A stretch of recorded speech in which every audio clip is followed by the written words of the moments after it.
I overheard my wife saying she's only with me because of my daughter. I have been married to my second wife, Kate, for 2 years. I have a daughter, Rose, with my late wife, Eve, who passed away 4 years ago. Kate and Eve went to the same college and have been good friends since then. Kate was set to be a bridesmaid at my wedding but had to drop out because she had a miscarriage. Eve and I were also there for her when her fiancé passed a year later. Kate has been in Rose's life from the beginning. She organized her baby shower and attended all birthday parties. She babysat Rose at least once a month and gave Rose gifts every Christmas. The family basically considers her another aunt for Rose. Eve and I also met the 3 boyfriends she had, though they all broke up within a year. When Eve passed in an accident, Kate flew from another continent to console Rose and me and then flew back at her own expense to continue her work. Once she got back, she told Rose and me she was there for us 24/7 and to call her for anything. She dropped food for us, helped Rose with her extracurricular activities, and talked with me late into the nights when I was grieving. Kate is an attractive woman. A little over a year after Eve's passing, Kate asked me out. We already knew each other well, so there was no awkwardness. Our first time happened drunk, but the times after were greatly enjoyable. Kate was so fun and warm and loving, and Rose was so happy we were together. When Kate said yes to my proposal, I thought my life was perfect. The wedding was beautiful with Rose as the ring bearer. She insisted. We didn't go on a honeymoon as Kate said it was better to save the money and take a family vacation overseas with Rose. Kate paid for Rose to take classes of extracurricular activities that Rose was interested in from her own pocket as well. She was the perfect mother for Rose, but as a wife, after the 1-year mark, things changed a bit. After the wedding, Kate and I didn't sleep together as often, but I would say we did it a couple times a week. Then I was busy trying to obtain a promotion at work, so I didn't think much of it. But after a year, I would be lucky to have her once a week, with her always claiming to be tired. She also stopped doing anything specifically for me and would focus more on Rose. For example, she always asked Rose what she wanted for dinner but never me. If it was my turn to cook dinner, however, she always made great efforts to check if there was anything Rose didn't like and if I could change it. She also never really cared for date nights and insisted it was better to spend time together as a family. Rose being unavailable because of her own plan was practically the only times I got to go on a date with Kate. A few days ago I was supposed to be on an international call in my home office, but the call finished early and I was just reading quietly in there. I overheard Rose and Kate talking about whether Kate and I would have a child. Kate laughed and said no, as she and I never really talked about it. Rose said she would not mind a younger sibling, but this way was good as well, so Kate could be just her mom and not have to spend time looking after other kids. Kate said, "Darling, no matter what, you will always be my number one. You were my only reason for marrying your father, you know." Rose laughed a little and they changed the subject. I know they could just be joking, but to me it all made sense. Kate came on to me simply because I was Rose's father. Now that she has Rose as her daughter, I just run out of use, I guess. Kate is willing to treat me with courtesy and maintain our relationship to save face, but nothing more. I love Kate. It's different than my love for Eve, but I could see us growing old together and maybe a couple more kids.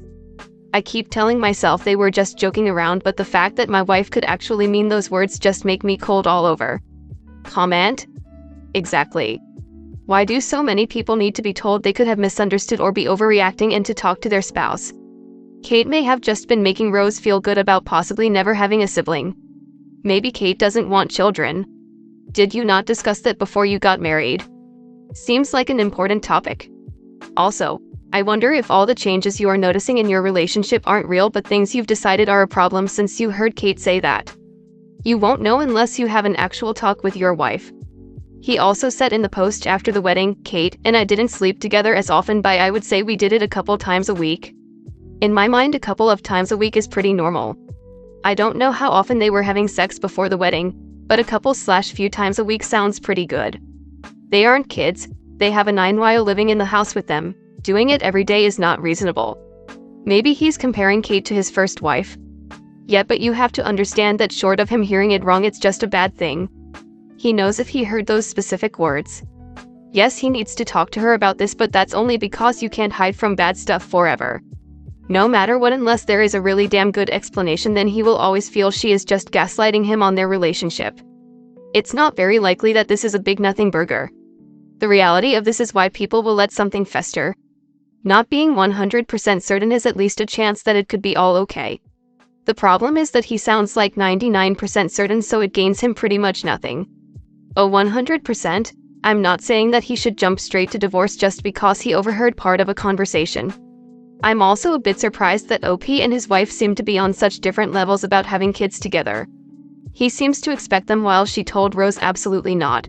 Where was the conversation about this from before they got married? Or maybe they did have this conversation and she's changing her mind seemingly. But either way, they need to discuss all of this before any talk of divorce happens. OP states that they didn't have a conversation about children before getting married, and that Kate was telling his daughter exactly that, which is why she said no. It was the lack of conversation why she said no to children. Not that she didn't want them. So they really aren't necessarily on different pages as far as having more children, but again, they definitely need to have a conversation. Yes, it can seem like OP is selfish and the daughter is too young to understand now, but most likely understand when she's older. It's an incredibly fucked up situation because if this is true, Kate is using OP to gain access to his daughter, because she can't have her own or just doesn't want to endure anything that comes with pregnancy. It will make much sense to her when she's older. Kate was always in the daughter's life. She was her mom's best friend. We don't know how the mom died. She could have known she was dying and asked Kate to look after her daughter. Kate may have married OP to keep a new wife from pushing Kate away, but she didn't marry him to gain access to the daughter. She already had access. Story 2. My boyfriend of 10 years cheated on me twice with the same girl. Today, I decided to be brave and get this off my chest.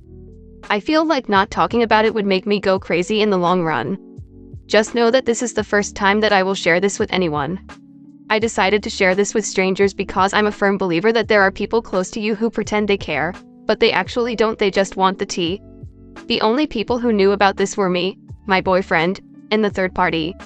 So here's my story. My boyfriend of 10 years cheated on me twice with the same girl who happens to be my friend. The first time it happened was in May 2017. We are already living together.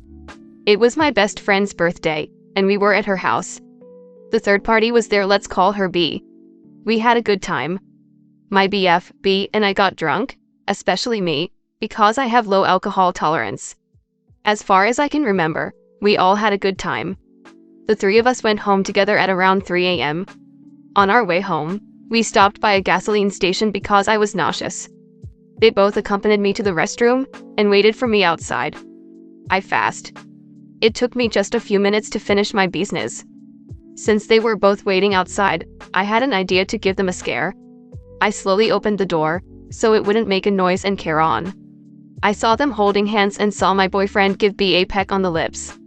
LOL. I didn't know what to feel. I'm not confrontational, and I was a coward. Instead of lashing out, I calmed myself down and made loud noises inside the CR. I pretended that I was having a difficult time opening the door, just so they would know that I was coming out.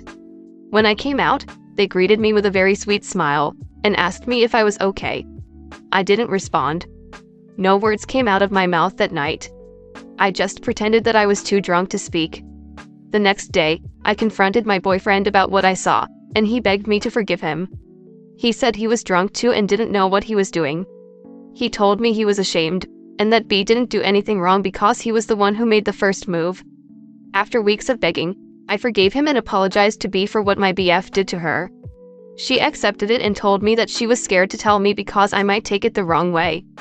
So all is good. B and I continued to be friends as if nothing happened.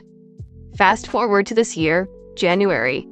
I wanted to make a compilation of our old videos for our anniversary. Note, we're already engaged that time, so I secretly opened my BF's old laptop because he transferred our videos there. My only intention was to get a copy of the videos, but I didn't know what got into me when I opened his Skype app. When I opened it, I saw that it was an unfamiliar account. Unfamiliar because I have access to all his accounts.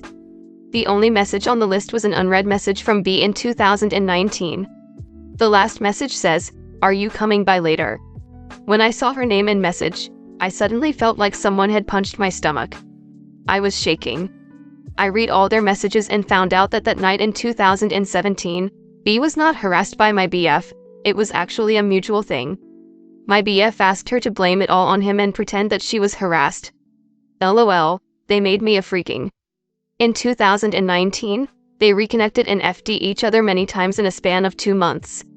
I confronted them both, and they both admitted to what they did. There was a lot of drama, and a lot of begging for forgiveness. B told me that it was a long time ago and that they won't do it again. She said a lot of things, but in summary she just downplayed what happened. I was deprived of the truth for 4 years. I've never cheated on my BF. I've never mistreated them both. I loved and trusted them with all my heart, and this is what I got in return. Fast forward to this day, we are not engaged anymore, but I gave my boyfriend another chance. I know some of you would question why, and my only answer is I still love him. I have asked myself for forgiveness multiple times for this. I already know what I'm supposed to do, but I don't have the courage to do it yet. I am hoping I find it soon. Comment. Please make sure you cut B out of your life. She is not a friend.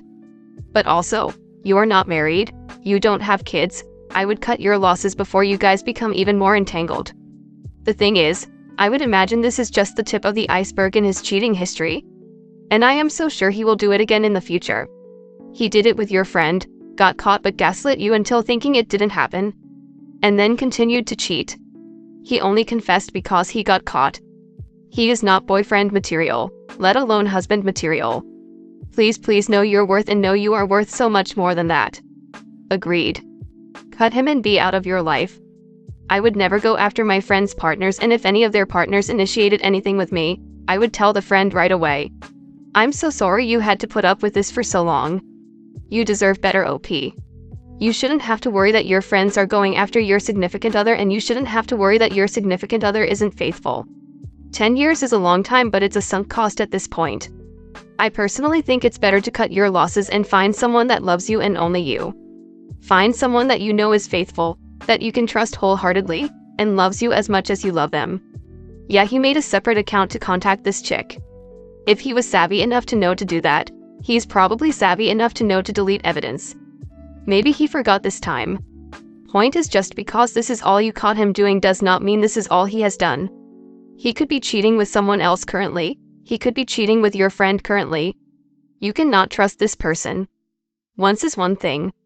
Most people will say you're an idiot for it, and 9/10 times they're right, it doesn't work out. But occasionally couples can bounce back from infidelity IRL. But twice? Your odds of anything remotely healthy after that are vanishingly small. This person does not respect you. You cannot trust them. And you have no clue what they're up to, and likely never will unless they get sloppy agayax. This is so sad that you think so low of yourself to accept this treatment from both your friends and your relationship. He will cheat on you again and continue to do so. Also, that's not your friend. She never was. I hope one day you realize you are worth more than this. These are two truly awful human beings. I think they are probably still lying. They were holding hands, which suggests this was going on much longer than both have admitted. I think you should move on when you are ready. Just because you are staying now doesn't mean you have to stay forever.